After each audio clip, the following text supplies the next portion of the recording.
Oh, okay, so go to the page. I see it.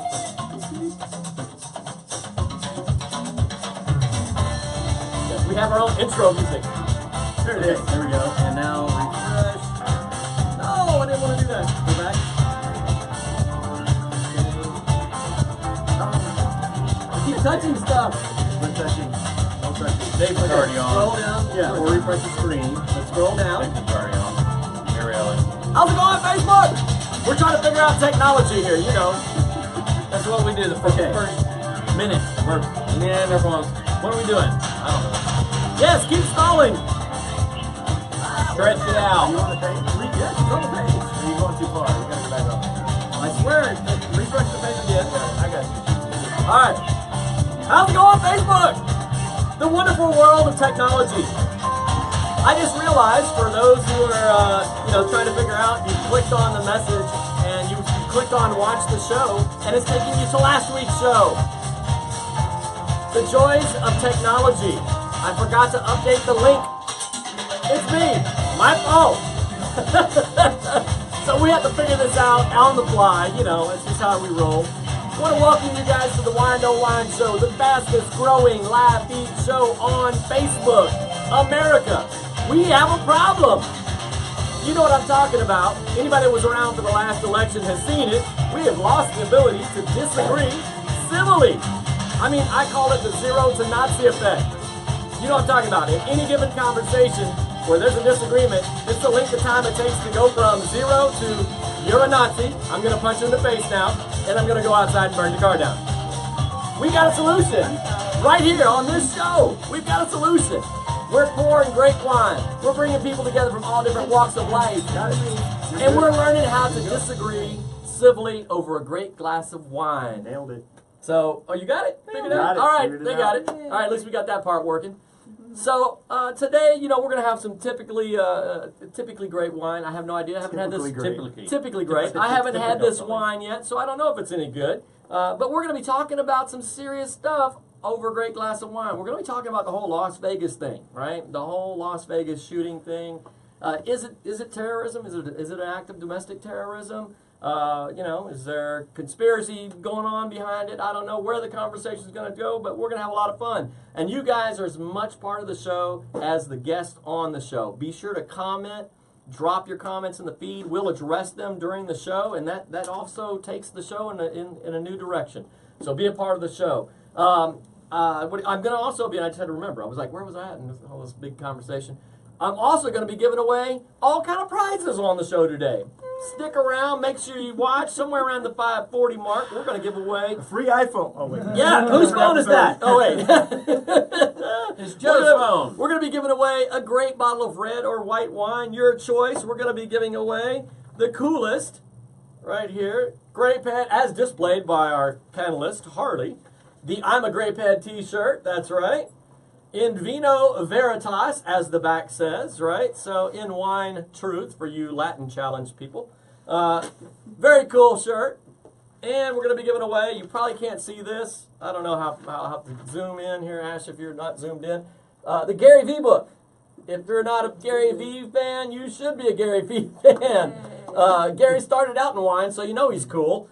This is one entrepreneur's take on leadership, social media, and self-awareness. Fantastic book. And we're giving away a free 30-minute HotWorks yoga session with Planet Beach. So that's pretty darn awesome. So stick around. We're going to be announcing the winner. If you haven't entered the contest yet, be sure to go to the page, click on Send Messenger, and just type the words Contest Details. Contest Details. Without any smiley faces, cutesy pictures, whatever. Just the words Contest Details. I have to second guess all the ways that y'all are going to type Contest Details, and you'd be surprised. There's a lot of different ways. So anyway, Contest Details, that'll get you into the contest. $sign for the S's. Yes, I mean, like, exclamations, 3 periods, 4 periods. I mean, I had the whole gamut. Anyway, people get creative. Just type Contest Details. All right, that'll get you into the contest. Today we're going to be drinking, I don't even know how to pronounce the wine. It's from Italy. And Mer de Vitro, something like that. I don't know. I've already forgotten how to say the Aglianico, but it was nothing like that. It's an Italian word that I'm saying entirely wrong. I will just tell you right now. But I can tell you, while I can't pronounce the name, I can tell you that it's from the heel of the boot, Italy, down on the Mediterranean coast. This is a full body wine. We're talking a big bold wine that's supposed to be good with all sorts of different foods, like pizza, that type of stuff. The typical Italian foods. So I'm really kind of anxious to give it a shot here. Cherry, cedar, and leather. Cherry, cedar, and leather. Correct. She remembered. Yeah. We were reading the notes earlier. Cherry, cedar, and leather flavors. So we'll be it'll be interesting. I've never, So- every time I hear leather, Makes you want to lick your boots. What? You ever go to Yeah, California? it's You kinda- That doesn't sound appealing to you? You want to lick your boots. So, I'm going to start pouring some of this wine, and we're going to get into trying it out to see how it goes. And this is a shameless plug section of the show where I give my guests the opportunity to promote whatever they want to promote because I pay them so much to be on the show. So, it's still break the waiting on bank. that check. Yeah. So No anyway, one told me that part. right. Here? Oh. Yeah, right. Uncomfortable moment. One of the best kept secrets on the show. So I'm going to pour a glass of wine, and our guests are going to start introducing themselves, starting with you, Harley. Okay. Well, I'm Harley. I work for Texas Music and Art. It is a co-owned partnership between me and the art director whose art's displayed today. His name's Chris. So I guess my shameless plug would be texasmusicandart.com. Specifically, the About section. You can subscribe to our mailing list and find out about all of the newest opportunities happening all over the Houston area, whether they be art opportunities for places for you can show your art, or music opportunities for you to display your talent and possibly get in front of business owners and other different types of fans to expand your media. So yeah, follow me on any of the social medias, Texas Music and Art, and Twitter and Snapchat. It's TX Music and Art. So. Yes, I will also tell you that Harley is the host of the brand new Whine No Whine Show Artist Edition that runs every Thursday now. We moved it. It was Wednesdays at 5. Turns out musicians and artists apparently don't even get up before 4. So we had to move it back. They don't get out before Thursday. So Right, exactly. But there are some really good interviews on there already with some really talented artists. Yes, we Absolutely. got 3 shows posted already up on YouTube, and I got to tell you, I was on the first show not as a host but just as a panelist, and from the first show on, I have been a fan of the show. I mean, honestly, I wasn't on the show at all last Wednesday night when we did the show. I was back behind the scenes running camera stuff and doing whatnot, helping my daughter run the behind the scenes stuff, which is a lot of work. And I actually just genuinely enjoyed the show. I was having a good time. Some amazing musicians, some amazing artists. So he is our host for that show. Check it out. Make sure you hop over to the YouTube channel to subscribe to our Whine No Whine. If you just search on YouTube for the Whine No Whine Show, you'll pull it up. So, cool music. Jessica, Yay! shameless plug. Shameless plug. My name is Jessica Brown, and I am an interior architect here in the city of Houston, as well as all over the country and world. I currently am helping a lot of the Houstonians rebuild their homes from the flood. Wow. So I have altered my prices to help the homeowners in those situations, and I'm more than happy to help if you know somebody who needs assistance with their home. You can look me up. I have a Facebook page, JBIA LLC, and I do Twitter, but I don't really do Twitter. She's just there. She just. It's just a presence. I know the It feeling. notifies my Facebook that somebody went to my Twitter, so that's what it is. We're gonna have like I'm on machines that just Instagram. talk back and forth to each other now, Right. tweeting on to each other. Instagram, JBIA LLC. But got it then working? go ahead and check I forgot in. to check too. Check out my work. Reach out to me if you need help. I partner also with my husband, and we actually take on real estate investment properties. So if you're not trying to fix that home that flooded, but you're just trying to get rid of it, you can reach out to us that way as well, and I can put you in touch with the right people and hopefully get you to a better solution for the unfortunate situation that some people have been put in. Very good, very good. Troy. First time panelist. I've heard Yes. the show go on plenty of times. I'm excited to be here. Joe and I have been partners for a little over 7 years now. Yep. Holy crap. Business Time flies. partners. Business partners. Business partners for over 7 years. You have to clarify that these days, Troy. And thanks for that. I am one of the co-founders of Spoken About, which is a digital marketing agency, which is housed right here where the Whine No Whine Show is being broadcasted from. And we'd like to help small businesses, large businesses, help them get 3 things, and that is leads, appointments, and sales. And that's what we specialize in. I specifically am the expert in the sales funnel side. If you want to check that out, you can go to troyhitt.com. I got some free cool funnels out there that can help you do all 3 of those. We'd love to help you out, and I'm glad to be here. There you go. Very cool. Steve. Hey. Well, my name's Steve Williams, one of the original Grapeheads. I'm a Leo. I love that. Original. I'm a Leo, and I like long walks on the beach, usually by myself. No, I'm really into kidney transplants. So if you got a spare kidney, I could sure use one. No joke. Me too. That is a serious. That's a serious deal. Serious deal. But you wouldn't know it unless I said something about it. But like I said, lots of people out there. If you haven't signed your driver's license or gone through and put a donor on your driver's license, might be a good time to think about it. It's a long and serious introspective look at yourself. What are you willing to do about it? So that's really all I have. I'm ready to get into the show. Thanks, Morali, for sharing our website. Appreciate that. She's nice. she's right on point right there. Yeah, there you go. There you go. Spokenabout.com and troyhitt.com. Boom. I don't know if y'all have any of that behind the scenes going on. Yes. She's bucking for a raise. I think so. So, what I like to typically do when we have a topic, this week's show, guys, for you that are just tuning in, we're talking about the Las Vegas thing. We're talking about the shooting that happened, and there's so many different directions that this conversation can go. Right, so I kind of like to toss it out, and Steve, I'm gonna forewarn you. I'm going to come to your side on this, so I'll give you a few seconds to formulate your thoughts. Ready to go. So I like to start out with each of our panelists, kind of giving just a bullet point. What's your thoughts on the event? And we're kind of starting off with: is it an act of terrorism? Why hasn't it been labeled an act of terrorism? What's your take on that? That's kind of where we're going to start, and it can go anywhere we want it to go after that.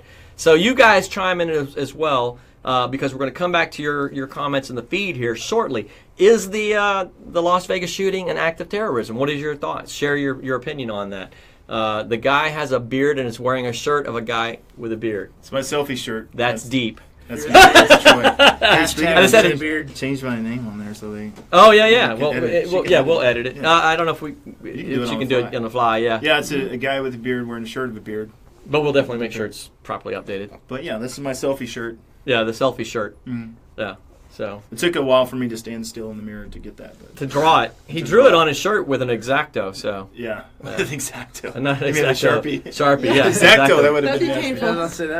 That's how strong he is. Such a blood stain. He just carved it into his chest. Just carved it. That's dried blood. If I were to take off my shirt, it would be another. Beard. Exactly. Yeah. That's a trend these days. Beard People are, infinite. Scarring themselves instead of that's tattooing great. themselves and cutting out flesh Oh. and patches of skin. Wow. There's next week's topic. Yeah, next week's topic. Mutilation. All right, So, Steve. Vegas. Wow, Vegas. We have heard an awful lot about that event.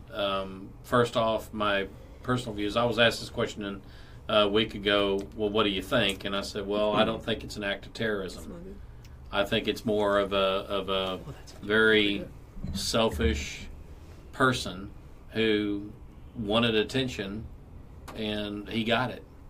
And unfortunately, it cost us 58 people so far. And when I was driving up here, I heard that there are a couple of people that are extremely critical and they may not make it. So that's not something that I like to chime in about, but it's just it's a fact. So I don't think it was an act of terrorism. I think it was something that was basically generated by someone who very similar to the shooter that went and shot up the congressional baseball practice a few months ago before the summer. Do you think the shooting was political too?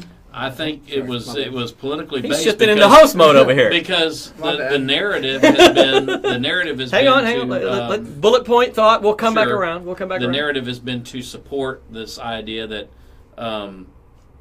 these are politically motivated shootings, actions by people who may not exhibit any kind of outward signs that they may want to commit an act like this.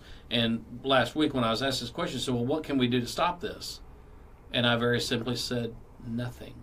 We cannot do a single thing to stop this someone who is committed. He's going to do it with a gun. They're going to do it with explosives. They're going to do it with machete. They're going to do it with knives. They're going to do it with a truck. So, and we've seen instances where people mimic terroristic type actions, but it's to me, I think this is just another example of how this country has lost its ability to have a civil conversation. That guy did not have to do this, but he felt compelled to do it, and there was nothing that was going to stop him. So, Okay. go. We're working our way around. Bullet point. Yeah. Bullet point. I got it. I don't do. I gotta give bullet Steve points. bullet point lessons. I don't do bullet points. I'll be signing Steve up for the bullet point lesson 101. class. Yeah. After. Okay. All right. Yes. No problem. So okay, Troy, bullet point. Where are you at on this? Bullet point. I think that there needs to be a little deeper look into the, not necessarily the licensing, but maybe the red flags when someone is taking drugs to alter their personalities or seek professional help. I typically think that's worth diving into. I don't want to say that that's a part of a gun control, but that's certainly, I don't want to put the responsibilities on physicians either, but there definitely needs to be some type of monitoring when people are prescribed certain medication that alters their personality or their mindset. I think that should certainly be looked into, that contributed to the act. Okay, It's a bullet point. Jess. Someone commented bullet point is a bad choice of words. There you go. Yep.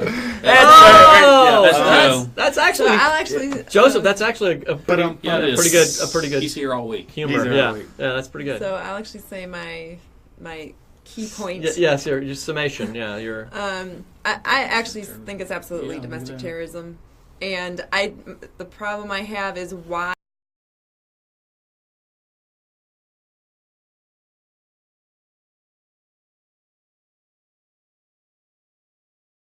dead, and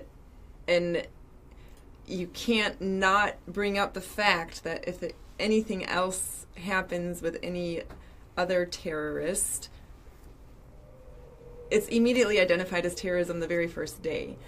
He happens to be a white Caucasian male who is American, just like the Sandy Hook shooter.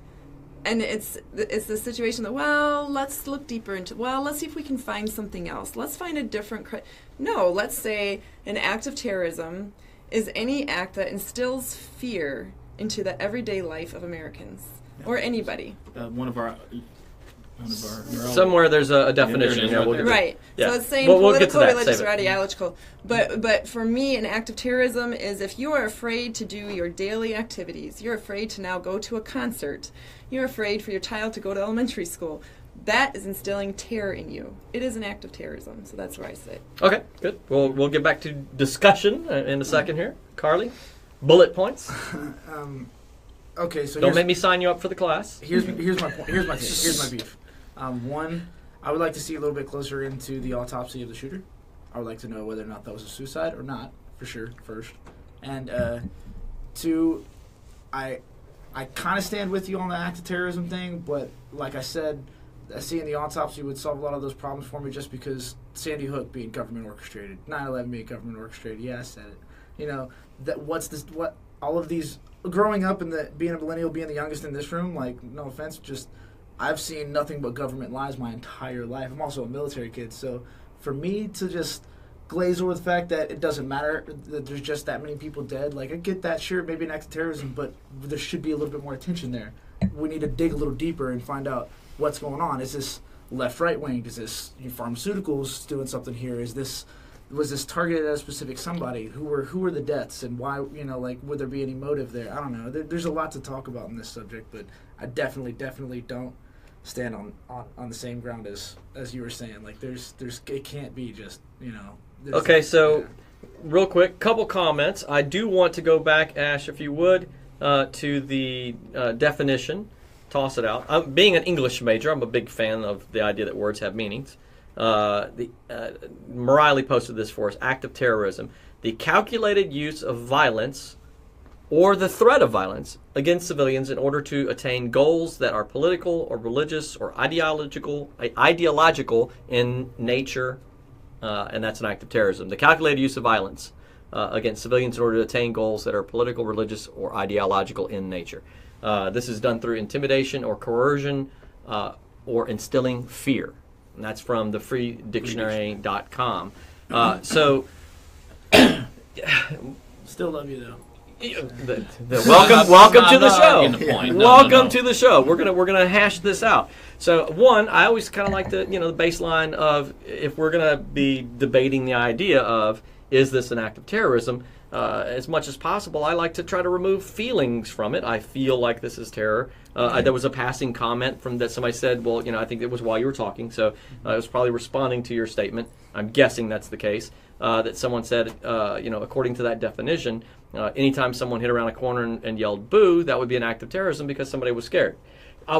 Before that comment came along, I was going to say, growing up, my parents basically, said, get home when the street lights come on, right? Mm-hmm. And I look back and we roamed the city and just, all this I'm like, we didn't let our kids out in the front yard, right? Mm. Because the media, and not blame them in this, like we didn't have the same level of communication in the 60s and 70s, growing up in the 70s, that we do now. It's in front of us 24/7. So the same bad people have been around since the dawn of man. Mm-hmm. We have not, somehow now just woke up and realized the ability to shoot people or kill people. That's been happening since the dawn of time, right? And so have been pedophiles, pick your thing. But a big part of it for me is that it's constantly now in our face. Mm-hmm. So I experience terror as a parent in that sense that I would never let my kids be out alone where they were out of my sight. Yeah, I wouldn't know what that's So, with that being in mind, I'm like going back to the definition of the word now, terrorism. So the media could be. Well, yeah, they're. Hey, you know what? I'm saying more than I normally like to, but I'm of the mind that no mass shooting, no major event like that needs to be on TV. Period. Shouldn't people be aware? No, why? Why do we need to be aware? Well, that's his point. Is like when you were a kid, you weren't aware. I'm it was like, still going on back in the day, just because so we didn't have social media. It is a proven and cell fact. phones. It's a proven fact that we have the whole copycat syndrome. That immediately following a major televised event, there's a much higher likelihood of one occurring. Right. So something like this triggers other people. From a safety standpoint, think about it. During a storm cause other people to loot. Exactly. That's right. So this is kind of my point. It is. Unless there's a safety factor, and that involves purely local media, right? It doesn't need to be broadcast. You said it. You already indicated it. You said he wanted his fame. He wanted his 15 minutes of glory, right? Whether that's the case or not, as soon as we put him out there, and as soon as we give him his audience for the world to see and look at, he's gotten that goal. He's hit it. So for me, I'm like, it doesn't need to be on TV, period. If it's happening in our local community, then we use the local media for safety's sake to inform people, that sort of thing. But to me, out of respect to the families and all that kind of stuff, I don't need to see the kid laying on the ground. Well, there would be some argument with against the blood that, pool. Because that's basically, you're telling the media to censor itself. Mm-hmm. And they're not going to do that. Oh, of course not. And I'd like to expand a little bit about why I think it's not terrorism, because we don't know. This guy does not have a clear. He's never written down a manifesto. There's no evidence to support that he had any indication he was going to do this. So that's why I lean more that way. It may eventually turn out to be defined by the act that he actually committed as an act of terrorism. That's why I'm kind of still on the fence. Do you think he killed himself? Do you think he shot himself? Like, do you think he just killed those people and then had to just? We don't have the forensic evidence. We don't know. I mean, I saw. There are people though who are apparently witnesses in the same hotel floor and saying. I mean, there's different stories out there. Some saying he wasn't alone. They saw other people in that room. Mm-hmm. Some saying that there was action going on up there. So I mean, we had a comment about forensics on the audio saying that there was a gun shooter at 475 yards and one at 250 yards based on the audio forensics. And I'm an audiophile off the charts, stupid hearing. And the first time I heard the shots, without watching video or anything else, just listening to the shots, I said there's two different distances in the shots. But you know, there could literally have been an opportunist in the crowd. You never know. That, you know, again, speaking to the fact that, oh, there's mass shooting. Oh, cool! I finally get to fire this thing off in the crowd like I've always wanted to. With gun laws the way they are, you never know that either. I mean, there's. But let's just a lot even of people say on drugs in Vegas. if it goes. Okay, so let's even say if it goes a conspiracy route, and maybe the government's behind it, or whoever else is behind it, then that's all the more domestic terrorism. Like then that confirms even more it is terrorism, whether it's promoted by the government or provided by an individual group or one single person.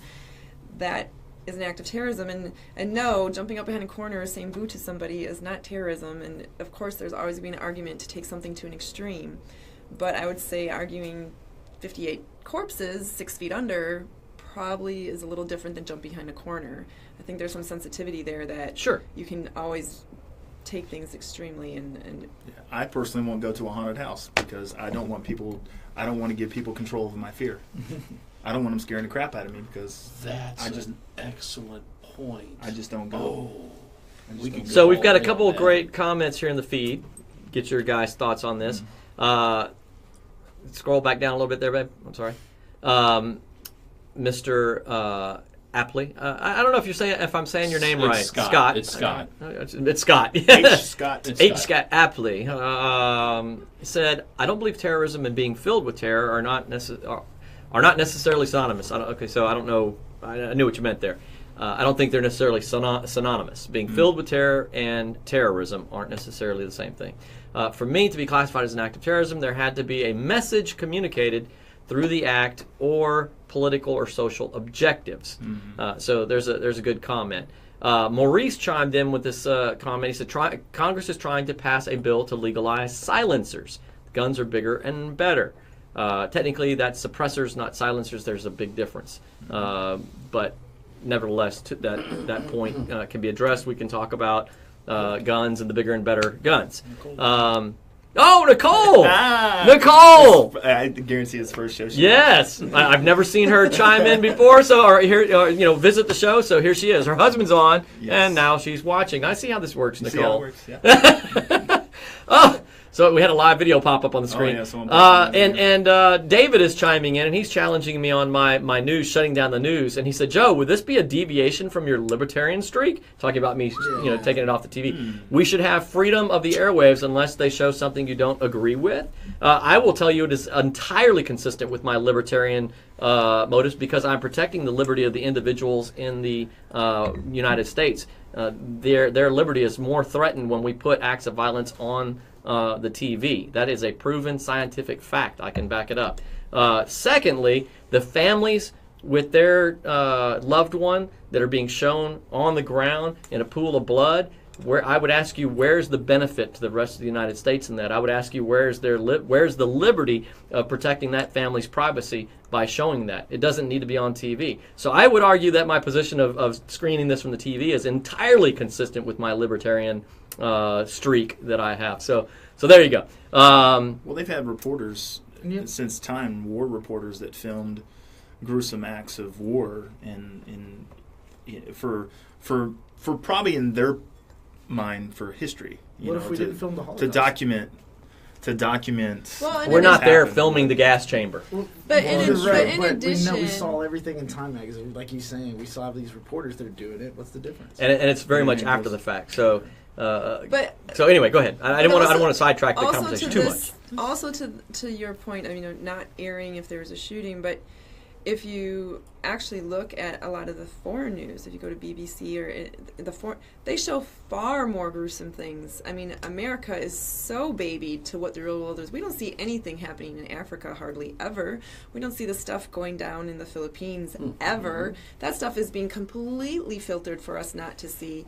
And the rest of the world is seeing it, but yet they're not going into their elementary schools and shooting up children and going to concerts. And so, granted, there could be someone respond and say, well, then you do have your terrorists that are blowing up buses and everything else. But I'm talking about going in and assassinating children or going in and assassinating concert goers. That is an act of terrorism, and I don't think not showing it to the public is going to. If it's in you, it's in you. If something's wrong with you, something's wrong with you. but whatever is in your brain or not in your brain, it doesn't dilute the fact that you just committed a terrorist act against a mass group of people. In my opinion. Whether we know why he did it or not. Why or not? I mean, and then going back to like, well, someone said there has to be a motive behind it. Well, then how do you explain Building 7? How do you explain Building 7? Because the terrorist attack was the 2 planes on the towers. Building 7 was blocks and blocks away. What's the terrorist that was supposedly shumbled from the rattle? But that's an act of terror. Like, people just so badly want to always sideswipe, I feel like, when there's a different face on the picture, a different face on the camera, and I feel like, no, I'm sorry, no matter what, this man was a terrorist. I'm sorry if it hurts his family's feelings or his neighbor's feelings or anybody else. This man was a terrorist. Call him what he was. Well, they were watching the show until this show, so they're probably going to tune out now. I know. I'm sorry. I just lost more viewers. So we lost the family of the shooters. Yeah. So Mariley chimed in. She said, "Is race a factor?" Some say if the shooter wasn't white, or if his name sounded Middle Eastern, maybe terrorism wouldn't have been ruled out so quickly. I agree. Where do we draw the line with terrorism? Like, what is terrorism? What's not? Like, where's that Well, line? we just Well, and that's why there's a clear definition, but it's still up that's for why I go back to the interpretation. definition. I'm like, It's what the H. Scott said earlier. He said, that I don't believe it because there was no sought message that backed it up that we know of yet. That's what I'm. So was Michael basing Brown my- terrorism? Or the whole Brown case, was that terrorism? Like the shootings, like when we hear about this stuff and police brutality, is that terrorism? Or because that's technically politically aligned, right? Mm-hmm. I mean, that's indoctrinated learning to like be a certain way towards things, like, and that shooting, that murder, regardless of whatever it was that caused it, because it happened and was aligned with something, doesn't that mean that that's terror too? Like, where do we? Does it have to be a certain amount of people to be terrorism? Do we have to have a real reason to kill? Like you're saying, a real reason to kill them? Or is there like, oh, you killed 10 people, now you're a terrorist? But if you did 9, then that's just a shooting. Again, so Like, what is that? going Threat of life. going back to the definition? The reason the act is perpetrated, is to cause terror, based on whatever ideological or political stance the person is taking. And I'm not saying he could just be angry at hang the on. world. I'm not saying this is the case, Which means but it for instance, I'm could have been an American stance. yeah, absolutely, it could. So I was going to use the Las Vegas thing here as the example. I totally don't know that this is the case. I've heard it floated out there. No one I've seen anywhere nailed this down. But let's say this individual has an alignment with a certain political party, and the whole reason why he was shooting into the crowd of country music goers is because he believes that only a certain political persuasion, a group of people, attend country music festivals, and he's on the other side of the fence, and he wants to kill those people because they're the ones who are aligning with Trump or whatever he's pissed off about, right? And so that's the reason he's doing it. Then that's Right. terrorism. So I would say now that we have a clear example of terrorism. Then I'm saying when there's a We can never motivation know. that's lacking. It doesn't matter how much speculation there is. We will never know the motive because he's dead. So all it is now is us just trying to find an excuse to not label it what it is. Why the energy to label it as a whole is. Sometimes it surprises me. Why is so much energy spent in trying to label it or not label it for me? Like, who cares? This crazy dude opened up on a large group of people. I don't care. Call it terrorism, call it what you want. Still wasn't right. That's not right. No matter what, it's wrong. But I'm saying that I'm not saying wrong or right. It's why the madness of trying to label it, no matter what interest, why the reasoning? Because at the end of the day, it doesn't, number one, it's not going to stop if we find out reasons why people do it. Number two, no one's ever going to understand why they did it, even if they knew exactly what point they did it for. That's never going to be okay, and no one's ever going to understand that. Label it what you want. I'm definitely in the camp of what good does it do to label it one way or another. But the media tries to skirt away from that or skirt towards that. It's like, we know it's terrorism. No, it's not. Well, why? At what point You know what it is? You know what it is? It simply is 58 cases of murder. Yes, that's what it Okay, is. every death is a homicide. If he was still alive. Yeah, I was so- just like, somebody said this earlier. What would you? Well, if it's not terrorism, what would you call it? And I went, Murder. Mass murder. Yeah, mass murder. Yeah. I mean, that's That we do know. That That we we do. can all agree upon. that is punishable in court. He's going to have 58 cases. Well, he would have. Yeah, and then he- now you can add the federal offense of terrorism. So hopefully Joanna's going to be tuning into the show, as she sent me a messenger while we're live on the show that that keeps popping up that my daughter handled for me. Joanna, if you're tuning into the show, hello, that was my daughter responding to you and letting you know that we're live right now on the show. So thank you for being a part of the show, and chime in. Your thoughts are important too. So let me ask you this. Kind of taking another direction here, and finish off a couple good comments. There was a couple good comments on this point, and I'll head a different direction with this. Morali said, she's quoting somebody, all things that are terrifying, that cause great fear and alarm, are not necessarily terrorism, says terrorism expert Brian Michael Jenkins from the RAND Corporation. Quote, there has to be a political component for it to fall into that category. So, is that why, it hasn't been labeled? We have so much race issue going on right now that I think there's a big tendency to jump on that and say, well, it didn't happen because he's a white guy. And as Scott pointed out earlier, Timothy McVeigh, terrorism. He was labeled a terrorist, about as white bread middle America as it gets. So there's that. David was chiming in.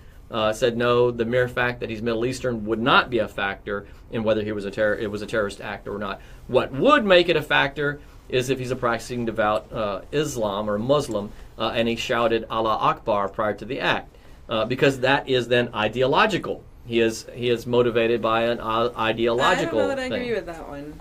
Okay. Only because if you look at the Orlando shooting, before anything came out about that, and then they actually did further do research, he was labeled as a terrorist, and then they were saying he was showing interest ISIS, in right. ISIS and everything else, which then it went back, and when they interviewed other people, they're saying, no, he wasn't. Right. It wasn't tied at all, but there was no problem giving him that label. So I'm gonna argue that. I'm just going to go with 58 I- murders. We have 58 murders. 58 I think murders I is- can land We on do that side with you guys. I Yeah. absolutely 58 agree cases. it's 58 murders. I just think, like you said, race is a hot topic, and there are a lot of Americans who want to know why. Okay, so Timothy McVeigh, congratulations. That was, 1990-something? You know how many more white shooters there have been in America since then that haven't been labeled terrorist? That are being taken to the drive-thru to get their fast food on the way to the jail, while there's other Americans who are shot in their car for doing nothing. There's a race issue big time, because they're saying, how can this one person even stand to have this debate? Is he a terrorist or not a terrorist? Why is it even a debate when there's other people who are found guilty by their face?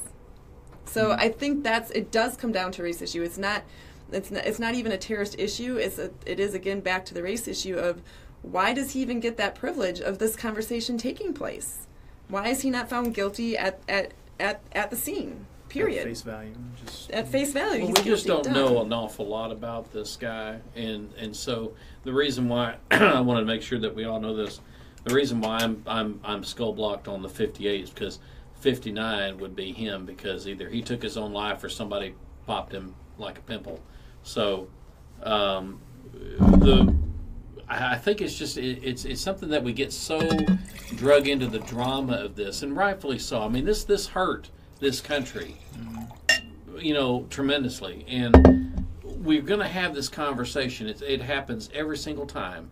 Timothy McVeigh in Oklahoma City, when they started the investigation, they found some very clear indications of letters and emails and all sorts of other purchasing activity. They were able to find a trail that led to that event that he caused, okay? So with this guy here, all we know is that he bought a bunch of guns, he modified them with the bump stock, and that seems to be the thing that everybody is so running with blinders on right now.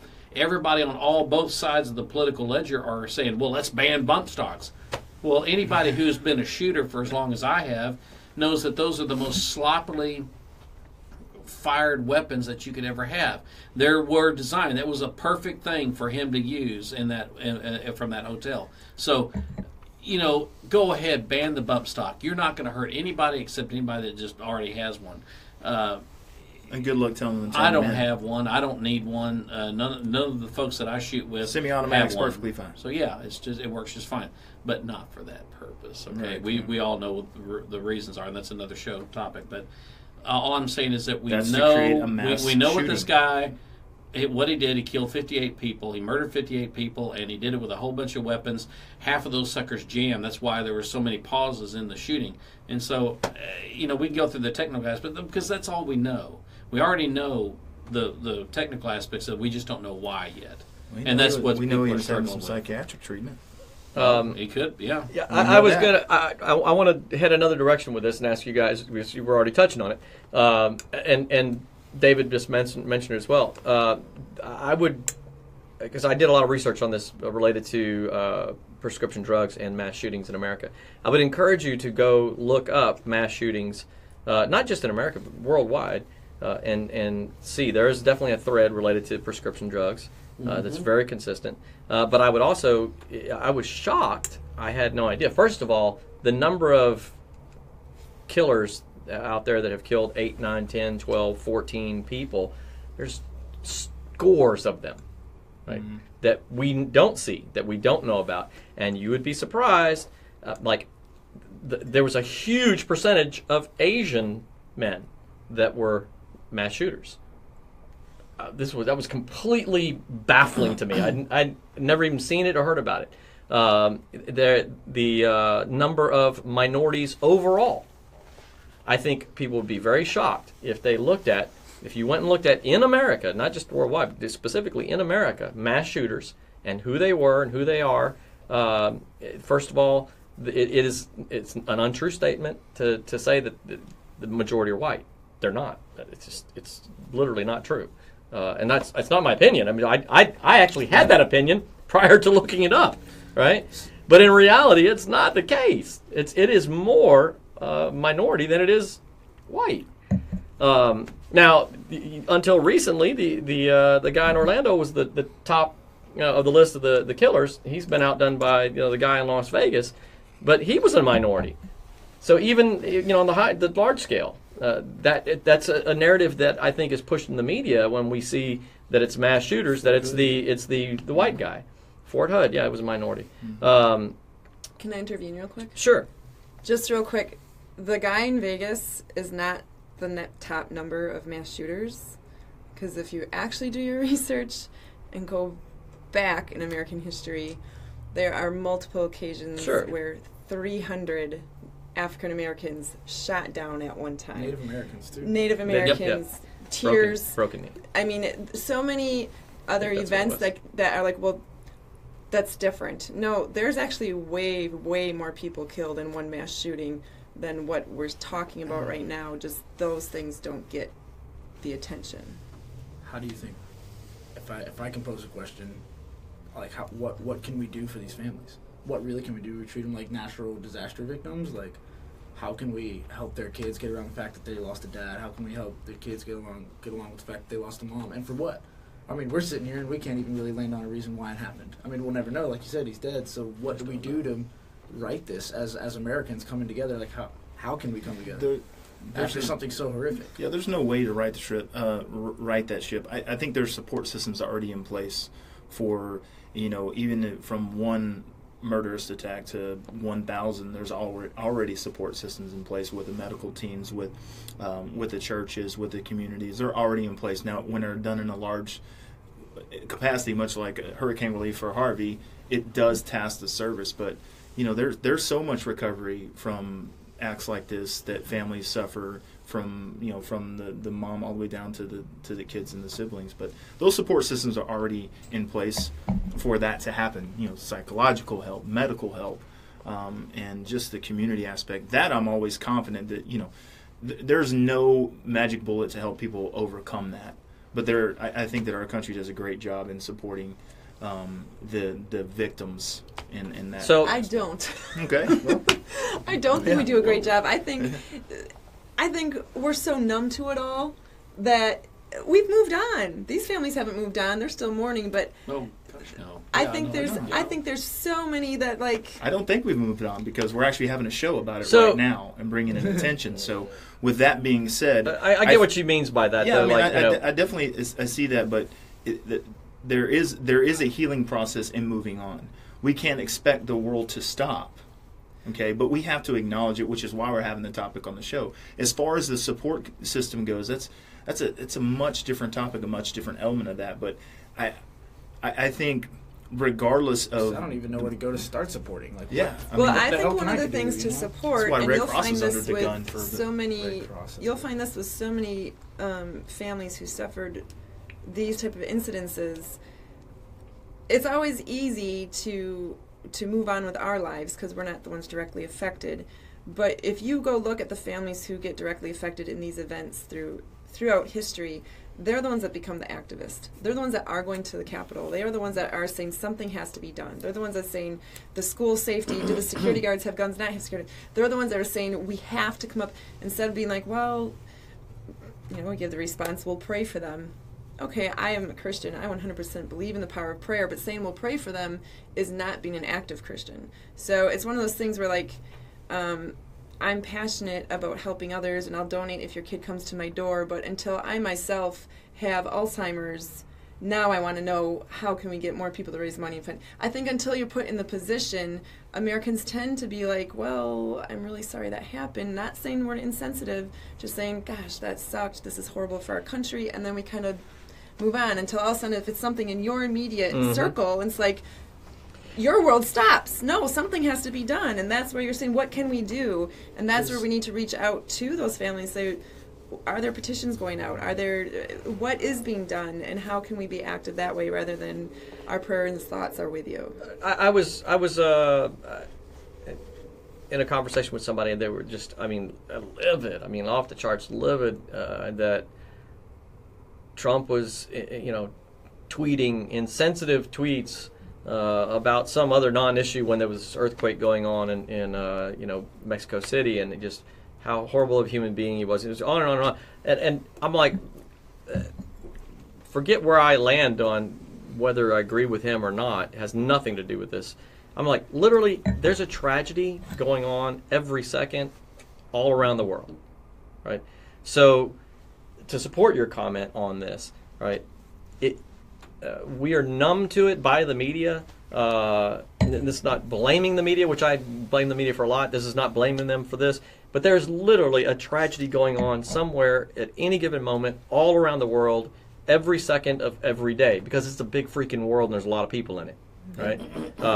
We don't hear about we don't hear about there are mass murders that occur all around the world almost every day. It's crazy. Like weekly, there's a mass murder going on. There's genocide going on. There's genocide going on, exactly. Pay attention to that. So, which I wanted to spend some time on this, but we're already getting close to the end, and we've got a lot of great comments. And we didn't get to announce the winner yet for today's prize.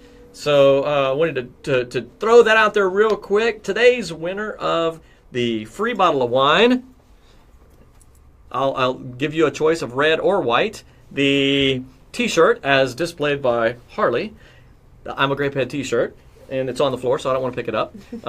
The Gary V book, and the 30-minute hot yoga session. This week's winner. Do we have to get on the table here? Yes, which probably sounds like thunder through the microphone. Does everybody except the musician do the drum roll? You're right. This week's winner, it probably sounds like thunder. Is Lisa Weatherby. Oh, Lisa! Lisa Weatherby, yes. Congratulations. I will be getting with you on your prizes and getting that shipped out to you. I'm still waiting on my shipment of shirts because I gave away all the last ones, so I'm still waiting on those to come in. So it may be a little bit of a delay. Weatherby, yeah. Weatherby. W-E-A, yes. T-H. Weather. B-Y. E-R. The word weather, B-Y. You got it. T-H-E-R-B-Y. T-H-E-R-B-Y. There you go. Actually, Yay! I really like this wine.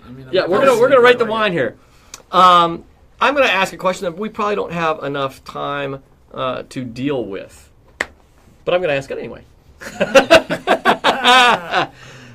Yes, okay, so, and I think Torian's actually just jumped in on it. Torian just made a comment. Said, everyday Joe, and we don't bat an eye. However, this is America, where we shouldn't expect mass genocide. Iraqis have open carry AK-47s, and I fear the day we do also.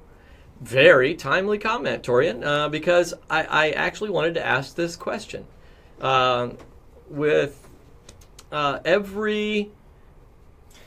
Here comes Pandora's Box Joe. Yes. Yeah. Yes. And I've only got 11 minutes, Torian.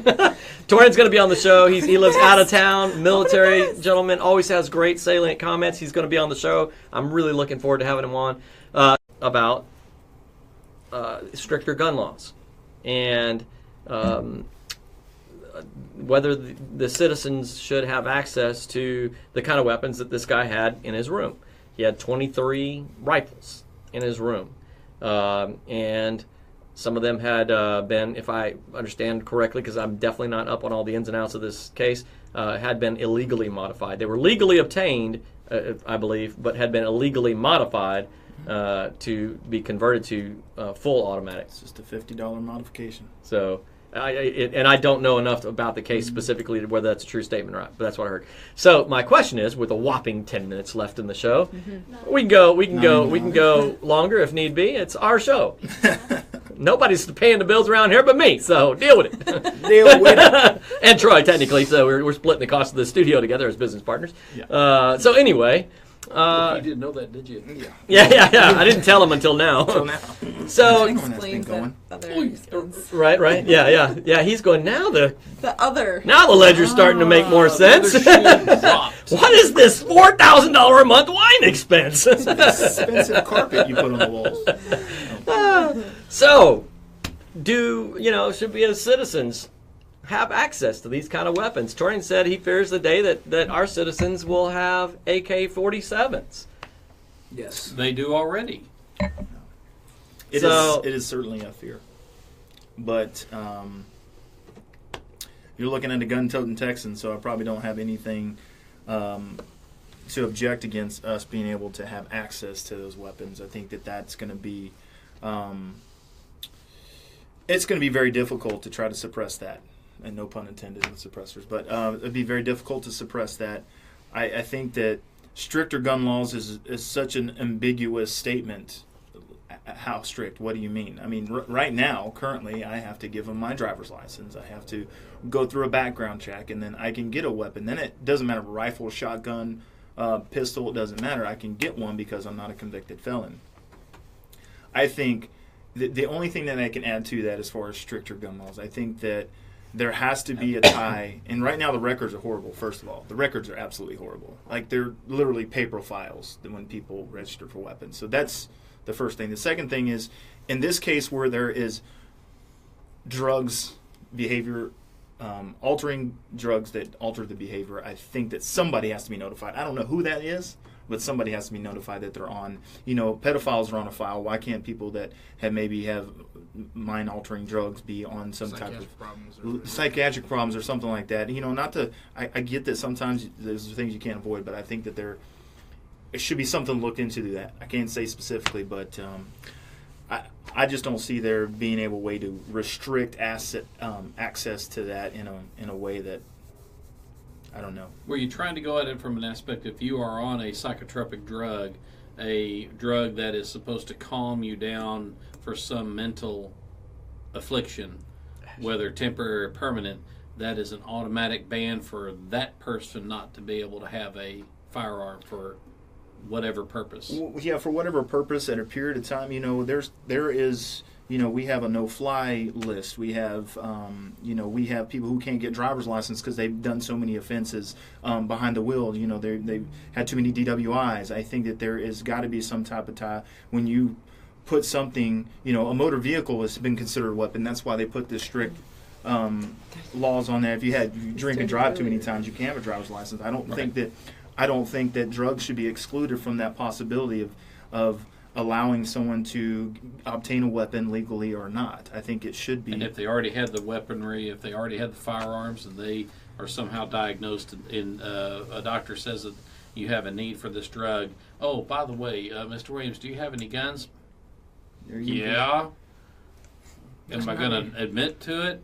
No. No, see that Because there's no legal jeopardy for me because the doctor is not anything but a doctor to me. Do I have ulterior motives to conceal that information? I have ulterior motives because it's on paper. It's called the Second Amendment. Shall not be infringed is fairly clear in its intent, and it's been argued for decades about I that really aspect wanna of that. ask And I'm Jessica's not using thought it on as a this. fallback. I don't want it to be a crutch. No. It's a difficult subject. I totally dig the emotions in this, but man, I tell you, coming in to Coming take out- someone's weapons. I'm talking that's about just issuing. wrong. I'm talking about issuing. that's That's- assumptions. My issue. So, What about- I want to ask Jessica's thought on this, and really, I want to ask your thought on this because of a statement you made earlier, and I want to loop back to it. So, what's your position? My position is I don't understand it. I don't understand the protection of it. I understand the need for people to want to feel that they have their own self-defense should the government ever fail them, that they can protect themselves. I get it. But what I don't get is if there's a product on the market and 30,000 people in 1 year die, that product gets pulled by the FDA. And by no means do I have faith in the FDA either. Too bad we didn't talk about GMO today. But I wanted to talk about that. I did too. No, it didn't catch on with anybody, but anyway. But by no means, if something's killing 30,000 people a year, heart disease, drugs, an automobile is going to get recalled. Whatever it is, it's a big deal until it comes to guns killed 30,000 people this year, and that's don't touch my gun. And so that I have a little issue, like why does everything else is okay as a reason this is jeopardizing and dangerous to the human life, and the human life is precious, except my guns, don't touch my guns. And that part I don't understand that mentality. It's never been a part of me. I'm very strong in my Christian faith. I believe in pro-life, not only for anti-abortion. I believe in pro-life to encourage life of all living things. That means I don't agree in bombs. I don't agree in guns. I don't believe in genocide. I don't believe in helping old people die. I don't believe this life is entrusted to us. It's not ours. So for someone to fight, like, don't take my guns. I felt that was going to be your case, right? And this is not, it's not meant derogatory at all. Because there's a large part of me, I would love the world to be like, let's get rid of bombs, let's get rid of genocide. I mean, of course, right? that's not going to happen. Right. I understand So that. let me ask you a question. You made a comment earlier that this was not this being Las Vegas shooting was not the largest mass shooting, right, on U.S. soil or U.S. history. And you referenced some others, right, where 300 were killed. More than 300, actually. Right, the more than Native 300. Americans was the largest. I think it was Wounded Knee. Is that right? Yeah. Yeah. Right. So let me ask you a question. If all 300 plus of those Indians at Wounded Knee. No, 300 was the African Americans. Wounded Knee, I believe, was like 5,000. Yeah, it was a couple thousand. Okay. I don't. I've actually read the story, but it's been an eon, so forgive me for lack of memory. I'm old. It's the wine. Yeah, I'm old and senile, and I'm drinking wine. If all of those American Indians, or the African Americans that were killed, 300 people that were killed, were armed as equally as those that were trying to take their life, do you feel like it would have went the same way? No, I can honestly say if Native Americans would have pulled out guns to those shooting at them, or Of equal strength or equal strength, or let's just take it to today. Let's take it today, right now. If an African American has his gun, that does not protect him. In fact, an African American can say, "Officer, I have a gun right here. I just want to let you know," and he got shot up and murdered. So I don't think a gun protects you. I think your white face protects you, and the guns make you feel good. Because if a gun truly protected everybody, that African-American male should not be dead right now. The amount of police to Yeah, I gotta disagree. a person, when you make contact with a law enforcement officer, they are expecting you to adhere to their instructions. He If you did. do Did not you- do that, he did. he did not raise Home his hands. home We can- security we can systems go don't on a protect whole show everybody about either. that. I'm not arguing with you to Your cross. I'm just daughter's saying in the back that seat and your girlfriend, and you get murdered. go to Chicago and it's- figure out I'm how from many Chicago. people. You're I'd from love Chicago. to tell me about okay. it. Like, How many people were killed last weekend in Chicago? Gun violence in Chicago. I can't tell you a Strictest- number last week. I don't know the stat I for heard last something week. like about 54 people Okay? Nobody talks about that simply because that is black on black crime. That is black on black shooting, okay? I'm not throwing a rock at it. I'm just saying that stuff happens, just like what happened in Vegas. There's no way you're going to stop it until you start changing the mindset of people, getting people encouraged to talk like we talk. Get these problems. My answer to his question: guns don't protect you. He said if they had guns, they'd be protected. Yeah, I was asking you a question. And I'm saying no, because today there are African American males who had guns, and they're not protected. Yeah, there's no guarantee that guns will be. The question was killed. AK-47s, though. He was AK-47s don't need Yeah. to be on the street. Big difference, though, between So, that and so regular I'll chime in on that note to say this, that the most murderous entity on the planet is government, and it's not even close. You wouldn't say religion? Oh no, No, it's not even it's close. government. It's starting at the top of the list is Stalin, 60 to 75 million, working our way down the list. Religion pales in comparison to atheistic and typically communistic origins. Go with Mao, he's right there as Pol well. Pol Pot, go down the list. And And so, those are only numbers counted. That's not the bombs that U.S. just drops on soil of other countries and children and women. And those were in societies where the government had said you But cannot those are still have a lives. firearm. Those are still They lives. collected them, and Well, of course, therefore yeah. So that's still the murdering a natural life. progression Still has murdering a been life. a genocidal government. I mean, I think so I think- I was going to finish my point. When the founders of this country established the country, when people say things like, nobody needs an AK-47 to protect their home or for hunting or for anything else, my response is to that it has absolutely nothing to do with that. That's right. The founders of this country understood that the most murderous entities in all of existence, not even close, 59 people, 58 people in Las Vegas, pales in comparison to Stalin, to Mao, to Pol Pot, to Hitler. I promise you, if 6 million Jews were armed as heavily as the German society was, that would have been a very different scenario. But the first thing that Hitler did was take their weapons. That was the first thing. So the founding fathers, whether we agree or not, that was the premise for to protect them from the government. it was their idea was, look, governments are tyranny. That's where murder comes And I from. did That's say that in the so- beginning. That's what I said. Yeah, so- they want if their government fails, then they need to protect themselves from their government. That's what I opened with. So I did acknowledge that. So- I'm saying, that's in other words, for me, should we restrict, should we take away, or whatever else. That's where the point of, if we're not bringing that into it, we're missing why it's there in the first place. The real question for me, and you touched on it already, and a couple of us have alluded to it already, and I don't have a good answer yet. If we look at every mass shooter, and I actually did a very lengthy post. I took about an hour doing some research on every mass shooter in the last 30 years. And I was shocked by a lot of things, race being one of them, because I was previously under the impression that it was predominantly white males that were mass shooters, and it's not the case. That there is a very consistent, with rare exception, and even like the ones where we don't know, Columbine, like we had 2 individuals, one of them known to be on antidepressant psychotropic drugs and in psychiatric care, the other one immediately records were sealed. Yet he was seeing a psychiatrist as well. I'm like, I'm sorry, logical conclusion. If you're seeing a psychiatrist, not a psychologist, psychiatrist, medical doctor, prescription drugs are going to be right there with it, especially if they think you have violent tendencies or suicidal tendencies or anything else. So even in the instances where there are sealed medical records or whatever else, we can logically draw the conclusion that the person was on some sort of antidepressant. Dylan Roof that you were talking about with Sandy Hook on.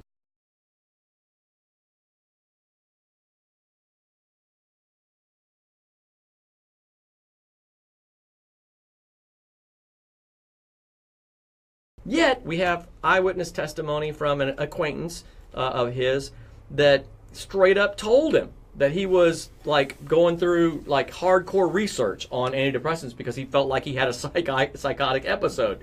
So we don't know if he was or not, but we know he was obsessed for about 3 weeks leading up to the deal that he was interested in psychotropic drugs, antidepressants. So I'm like, for me, guns, I mean, I don't know, remember who said it. I'm like, if we took every gun in America, in the world, and we melted it down and made plowshares and set people to farming, they would just grab a knife.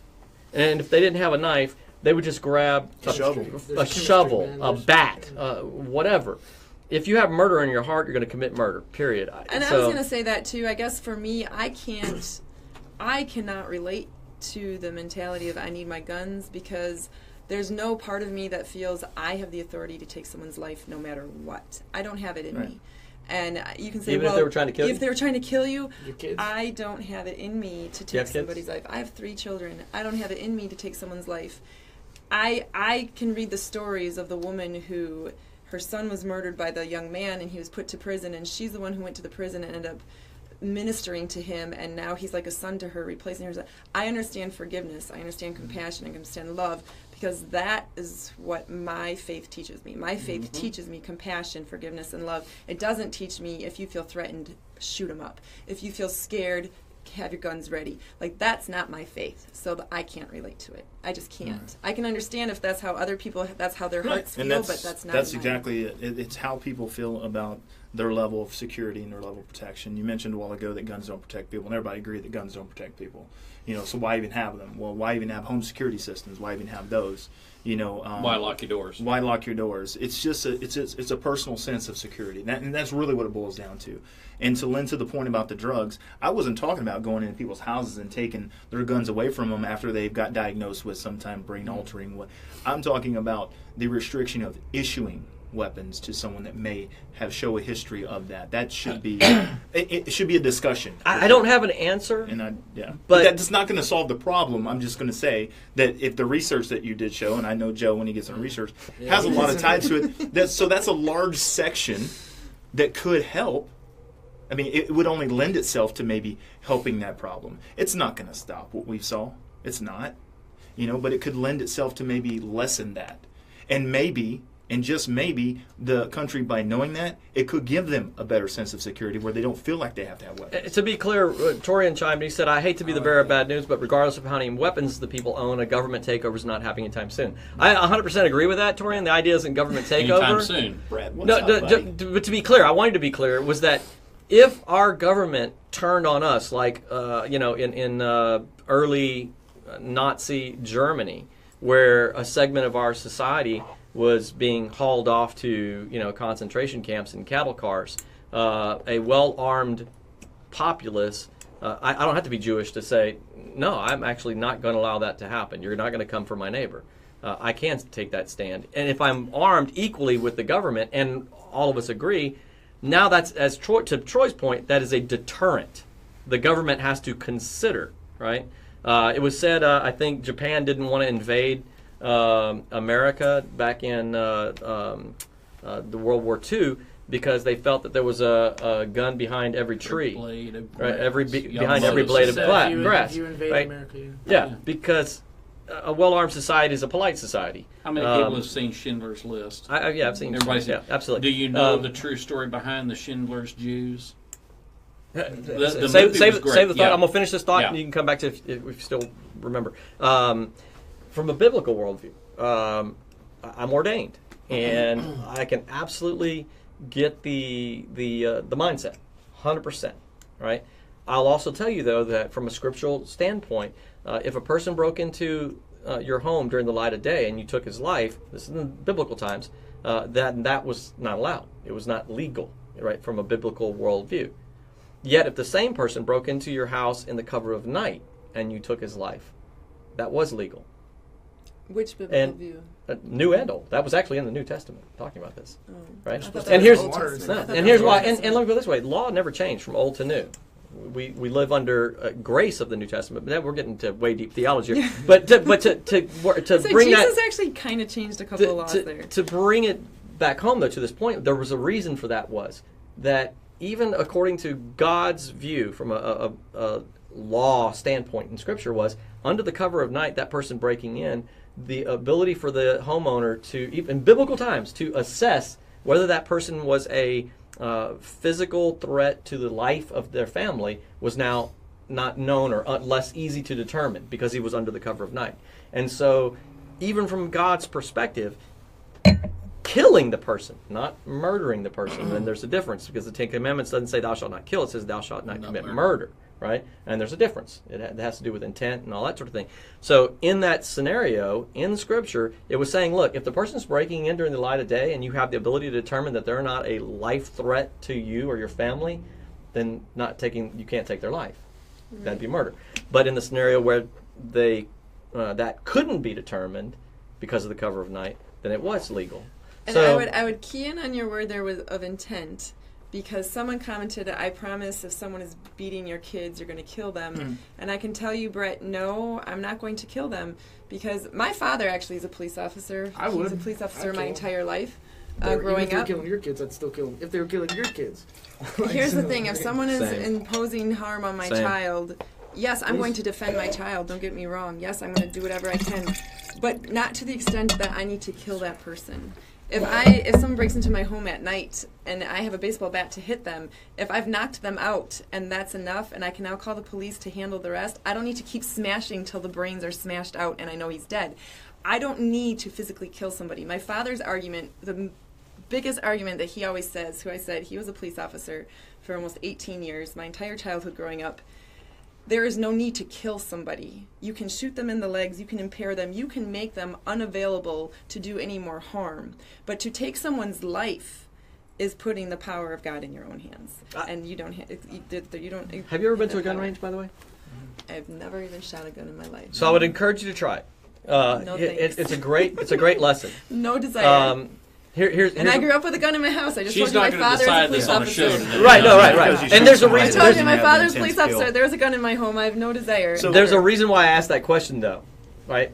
Because I bet you if you ask your dad, the most skilled of firearms experts under a threat situation, somebody's breaking into your house, and you have to now assess what force is going to be necessary. I take my martial arts. I'm fairly professional. Don't you? To be Two button technically correct. Just two. Gotta get your facts straight. The idea is always you use what force is necessary to eliminate the threat, to neutralize the threat, right? And so in the instance where somebody's breaking into your home, and adrenaline, and especially at night and all this kind of stuff, to say I'm going to shoot him in the leg, it's like, good luck with that. Not gonna happen. Good luck with that. And who's to say that one's fell swoop with a baseball bat wouldn't take their life either? Yeah, it certainly could. Or if they had a it bomb. could take their life. It could. I'm just I'm saying. saying repeatedly.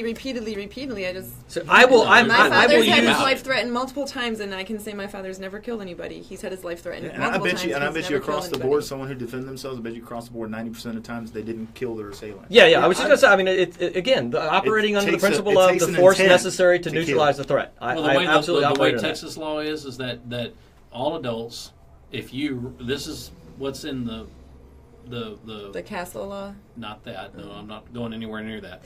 What I'm saying is that you, as an adult or as a reasonable person, if you reasonably determine that force or deadly force is necessary to stop that threat, you're clear in Texas law to exercise that force or deadly force to stop the threat from continuing.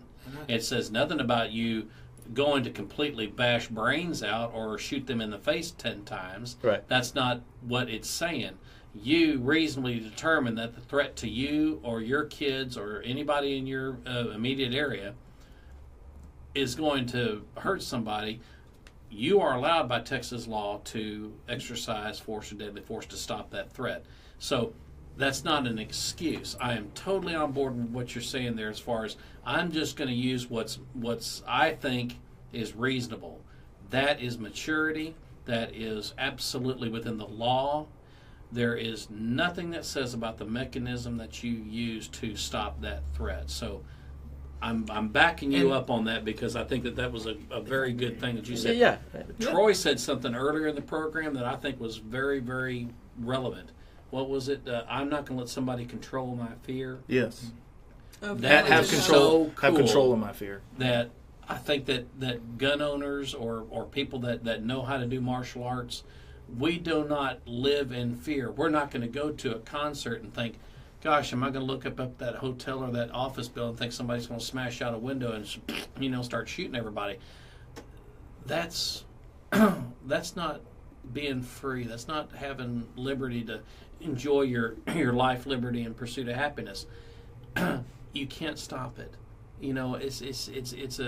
It's a difficult leap that you have to make sometimes. Are you going to be living in fear going outside that door and back in your car and go home? Are you going to get on the subway? Are you afraid that the You're going to be subway's driving blow home up in tonight and London? somebody's going to take a pot shot at you. You can't live that way. You Right. can't live that way. But Absolutely. Harley had a question. I know. I want to make sure you got it. Chime in. Just real quick, two things. Yeah, we got to wrap multiple up. Points. One, when you're saying you wouldn't, take life even if you're, like they said they were coming after your kids, you would try to find a different route. Sometimes that route's not available. Like for like our veterans or anybody that serves, like if you have somebody threatening you and others with a bomb, like a detonated device right then, and you don't have an option, maybe you're tied up, which is more likely the case. You know what I mean? So like, think about it. Would you shoot them, or would you say, "Hey, could you please not blow us up?" Or, "Oh, wait, guys, don't shoot the guy because I'm pretty sure there's a better alternative." Or, "Hey, don't do that." But when it comes to me personally, like I'm a God-fearing man myself. I would never want to take a life. And if you get on my Facebook, you can actually see me defending myself with a gun on there. If you go to my videos.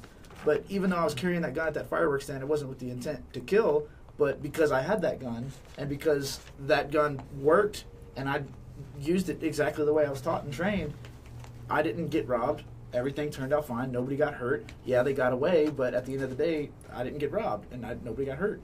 And I made the right decision not to fire into traffic or across the street. You can see it too if you go on my Facebook. But there's always somebody that will, like you said, in the middle of the night, cover of night, act on their training and their like confidence and in handling and coping with the weapon. And then there's people that don't want to own a gun. Maybe they've seen too much violence with it, and they're scared of it. That's perfectly right too. But that's why we have men and women in positions that do have guns. And I do think, to respond to that one comment earlier, AK-47s, I do see them going all the way into our nation. I support that. Absolutely. They're already here. The only thing that's going to stop it is the $50 to make the modification happen. So it's already going to happen. Might as well just get ready for it. To chime in. I didn't mean to Chime in. First of all, we're not picking on you. He was holding his I don't tongue. feel picked on. No. All right. And first of all, I want to have you on the show more because you expressed your point saliently and respectfully, and that's what the show is all about. They're like, don't call us when she. Yeah. No, I promise you, everybody that's here loves this. One bad, 5 good. One good. That's the 5 kind good. of One is bad, 5 is great. Oh, okay. And we're gonna rate the one. To my closing, thought with coming into home. I very much feel a lot of the same thoughts that you have. I approach them differently, right? As the head of my home, co-equally with my wife, to be clear about my non-sexist statement that I just made. I feel a tremendous responsibility to ensure the safety of my family, my children, and my wife.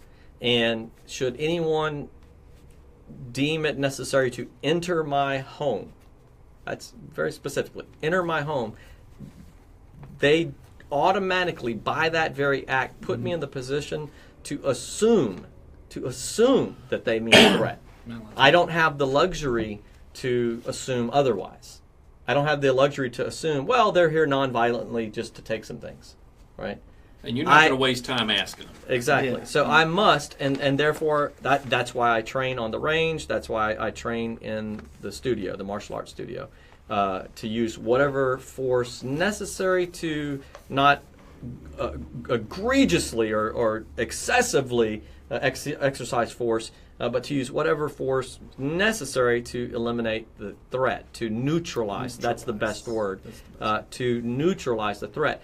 Neutralize the threat, maybe choking them out and putting them on the ground, until they're unconscious and whatever else. Breaking both I ankles, appreciate can't that. Right, exactly. And I appreciate that So- because I don't think, my point is I just don't think neutralize the threat means automatically start shooting. Right. And the Sure. prime example is the police officer or the firefighter who just 2 years ago, drunkenly, the Uber Uber driver right here, was it Cypress or Spring, dropped him off at the one house away from the house he's supposed to be at, drunkenly trying to get in his door. The woman shot and killed him.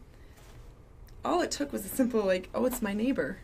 Like, that's the type of thing that I just feel like. And if it was so, if it was the light of day, and I come walking downstairs and there's some dude in my living room and he looks as shocked as me to see somebody in the house, and he's making a break for the door to get out. I'm not leaping for my gun to put a cap in him in the back while he's jetting out the door. Cool. Right, Bye, exactly, Felicia. exactly. But, But if he's coming up the stairs, But I mean, it opens a whole different topic Yes, of sure. why don't you know who your neighbor is? Yeah. I mean, there's a whole nother. yeah, well, yeah. Well, he's got to control his alcohol. Yeah. And why? If he didn't have a bottle of wine in his hand, he ain't my neighbor. I'm just saying. We gotta Okay, I'm kidding. All right, so we've gotten to the point of the show where we're going to rate the wine. The wine it's all is gone, so it must have been good. yes, and this is I post a picture of this on Instagram and with the wine rating, so you guys can see what the wine is. I couldn't pronounce it if I tried. It's Italian, and we had this discussion before the show. The word looks like Aglianico. It's pronounced nothing like that, and I can't even remember. It was like a Yangianico or something. It had. I failed. I failed at Italian 100%. So anyway, Aglianico.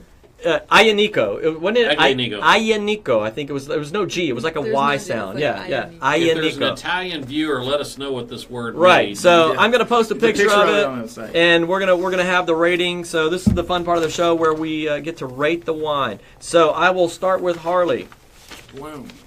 4. 4. Nice. Very Maybe nice. 5 if I was slurring.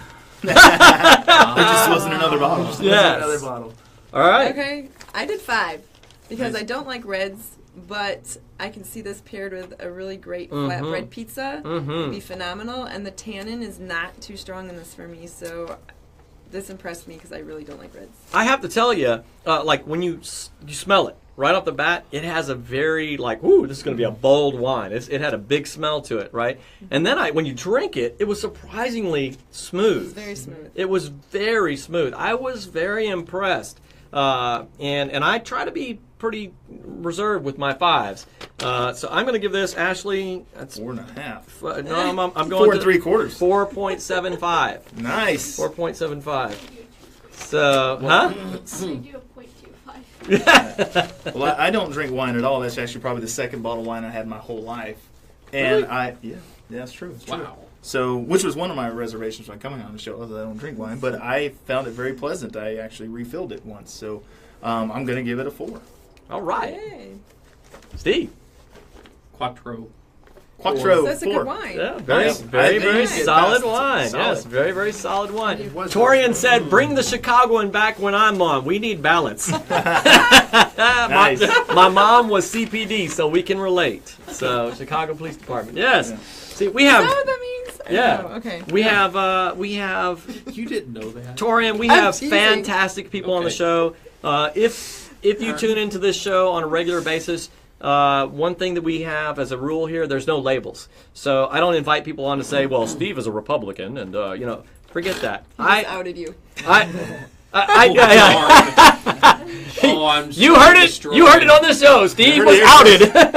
Right here first. That's gonna be the headline. All right. Tune into episode 26 when Just Steve don't is say outed. Just don't say out of the closet. 'Cause That's- that could, outed. That's clickbait, man. You were outed on this oh, show. man. Oh, I'm so screwed. Is that what it's called? Yes. So 4.35 wine rating. That's pretty good. We have folks of all different walks on the show. A great broad spectrum of views. I love it. That's the thing I love about the show. If you want to be on the show, hit me up. Send me a message. We'll get you on. I will tell you the show is booked into December. So get on the list if you want to be on because it keeps getting further and further out. It's getting to where it's like 2.5 months out now. So Make sure you get on the waiting list too, because we have some cancellations. yes, so we do have cancellations, and Troy is on the show today because of a cancellation last minute. So it happens. If you want to be on the alternate list and you have a flexible schedule, I would love to get you on that list because that's a tougher list to fill. Yeah. So anyway, Guys, thank you so much for being a part of the show. I love your comments. I always love seeing the feedback, the humor on the show. I love getting different perspectives in life because America does have a problem, and this show is very seriously aimed at trying to solve the problem of getting people to sit down with different walks, different views, break some bread together, so to speak, pour the wine, enjoy a good glass of wine, and talk it through, because I think that's where the solution lies. So, tune in again. Ashley, we needed music this whole darn time. The whole time signing off. The outro. Right, we need the outro music. So, yes, there's something else to talk about. Tune in Thursday, 7 p.m. on YouTube Live. If you haven't done it already, hop over there and subscribe so you'll get an alert when the show goes live. Fantastic show. Music, art like the stuff that's hanging up behind me right now. We have artists on that bring their artwork, musicians that bring their guitars, sing, jam, great stuff. Thanks for tuning in. We'll see you again here next Friday at 5 o'clock. Keep on!